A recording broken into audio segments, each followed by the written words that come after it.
Lindiwe, always a pleasure to speak to you. Good to see you. Fun one. Good to see you. I must say that it's been a big year, particularly for South Africa and those that are representing the country. One such, the crowning of Miss Universe. Yes, of course, we were absolutely proud. I think that moment showed a lot of girls that look like her that anything is possible. And the girls that feel like, you know what, I'm not enough if I don't look like a certain type of beauty. Like, they can be like, oh, wow, look at the most beautiful girl in the universe is dark-skinned, she's got short hair, and her hair is kinky on top of that. And she's got your haircut. She's got my haircut. She does have your haircut, girl. Recognize. Yes, I don't have her haircut, she's got mine. So it's been such a beautiful moment, just recognizing all of that. And I want to also mention that for the first time in history, we have 5 queens that have grabbed major titles in the pageant world, being Miss Universe, Miss World, Miss America, Miss Teen, USA, and Miss USA. And they are all reigning at the same time. And I'm really hoping that this becomes, they've now opened up the doors for a lot of young girls who look like them. They can also see that they are also beautiful. You don't have to have blonde hair, you don't have to be fair-skinned and have blue eyes to be seen as beautiful. And I really hope that the doors will remain open for more girls to walk in, and it won't be like Halle Berry's when she won, the Oscar for Best Actress. She was the first black actress to get that award, and it's been about, what, 12 years, 17 years, and there hasn't been any other black actress to have gotten a Best Actress award in the Oscars. So. It's a big one, and especially when it comes to issues around redefining, because that's been her mantra right now, especially speaking about Miss Universe, redefining what beauty is. And the funny part is that I think that many people are doing this, but if you've not done that, if you actually Google search beautiful woman, if you just search on Google, beautiful woman on Google, what comes up are not women that are mixed or brown or black. What comes up are women that are fair-skinned and they're blonde mostly, and that's the definition of beauty according to Google. So to see what we're saying about redefining beauty, it becomes it sounds like a shallow conversation, but it's a huge, major one. It really, really is. And this shows just the importance of including other people and the importance of representation, for example. So, yeah. Another one, Ndlovu Youth Choir representing us at America's Got Talent. What I've seen those kids perform live, I get goosebumps every time. Right? Yeah. I mean, you know, the world fell in love with them when we saw them on the America's Got Talent stage. And although they did not win, they were runners-up, they walked away with a deal from Simon Cowell and Sony, right? And they recorded an album called Africa. It's an 11-track album. And that album was #1 on iTunes after it dropped, a couple of hours after dropping. And you can still find it on iTunes and other stores as well. And another individual who's been making headlines as well and has got, and I saw this on social media where mothers were asking her, please, can you just, for January, can you just please go back to a normal hairstyle so that our little girls can find reason to have finally black hair at school and black braids, because Shoma Josie and this color-coded hairstyle and braids has literally taken over every little girl that I've seen so far. They're crying. I've got like pink braids. Pink braids from the lime green braids, and they're crying, saying their moms, I want Shoma Josie's braids. It just shows the type of impact she has on pop culture, doesn't it? And she's been dominating headlines, Shoma Josie, for the longest time this year, from her summer wins to her BET win.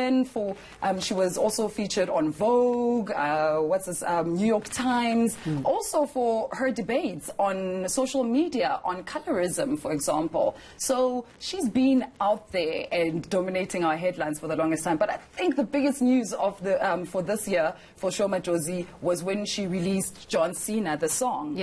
And John Cena himself listened to it, and he loved it, and he spoke about it. And you know what, before I go on and on about that, I want to just remind people of a particular performance when she was on the Kelly Clarkson show in the US. And that reaction of hers when she met John Cena, I just want to go back to that because it's such a special moment. I mean, we're definitely going to take a look at it, because I'm being told that we may not necessarily have the video right now, but don't freak out. You can go onto social media, search it on YouTube. We know that this was trending for a very long time in terms of, you know, just even being able to get I think it's the international recognition around that, and the fact that this artist artist from South Africa was able to even get an individual who she's singing about to actually participate in it. And I think for that, it says something about our ability as Africans to be able to pull on the global community, because we often see ourselves as that stepchild that is like there, which is not fair. That is very true. And it's not fair. And now to know that we've got a bigger voice on the global stage, and especially in the world of entertainment and arts, that says and an something. Influence at that, on top of that. So 100%. It's good, yeah. And then also when it comes to the remainder of the year, I know that many people are going to be partying it up, especially when it comes to New Year's Eve. What do we have lined up? Oh, so much will be happening. Let's start in Joburg. There's Afropunk. And I think a lot of us are very excited about that. We have the likes of Miguel, Solange, our own Busiswa, and Shoma Josie will be there as well. And we know that Burna Boy is not coming. But you know what? Whatever. It's fine. What was the controversy around that one?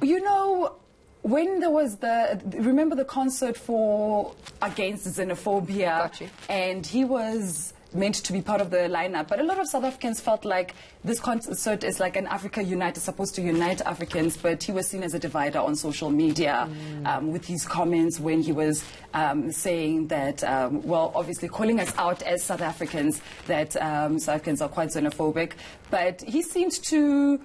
his comments, some of them were they seemed to divide some people on social media, because you had some foreign nationals where now it was like against South Africans. That's what it seemed like on social media. That's why I think now South Africans went up and they stood up against them, saying, no, we don't want you in the country, because we said anyway that you're never going to set foot here in the country ever again. It became a whole controversial thing.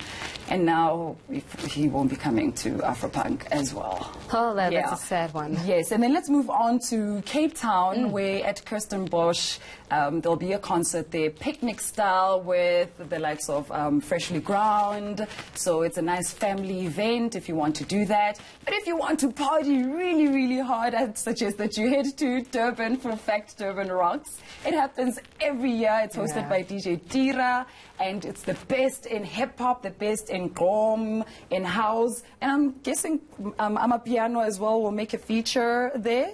Yeah. So if you want to party really, really, really hard, you have to go to Durban for that one, huh? Head on over to Durban. Well, of course. I mean, in fact, Durban Rocks actually does it always manages, without fail, to get the party started every single New Year's Eve. It is absolutely phenomenal to actually look at how many people party there. But we're going to leave it there for this morning, Lindsay, and we'll speak to you very soon. Hopefully in the new year, you'll have some exciting stuff for us as well, of what we can anticipate for the rest of the year. Absolutely. Lindiwe Sithole giving us the latest there from the entertainment desk.